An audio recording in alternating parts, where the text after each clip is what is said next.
আসসালামু আলাইকুম। সবাইকে জানাচ্ছি আমাদের ছোট্ট ফ্যামিলির তরফ থেকে ঈদ মোবারক। ঈদ মোবারক। আমাকেও ঈদ মুবারক।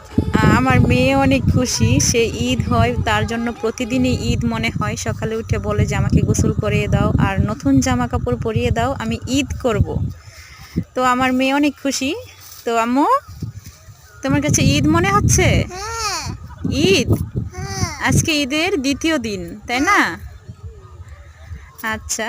ও, আমার মেয়ে অনেক খুশি, তার বাবাও তার সাথে অনেক সময় দিচ্ছে, কারণ ছুটিতে আছে। সময়কে মেয়েকে বেশি সময় দেওয়া হয় না, বা আমরা কোথাও ঘুরতে বেশি বের হই না, বাসায় থাকি।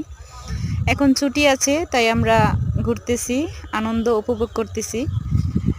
দর্শক, ভিডিওটা এই পর্যন্তই। সবাই ভালো থাকবেন, সুস্থ থাকবেন, আমাদের জন্য দোয়া করবেন এবং আমাদের পেজের জন্য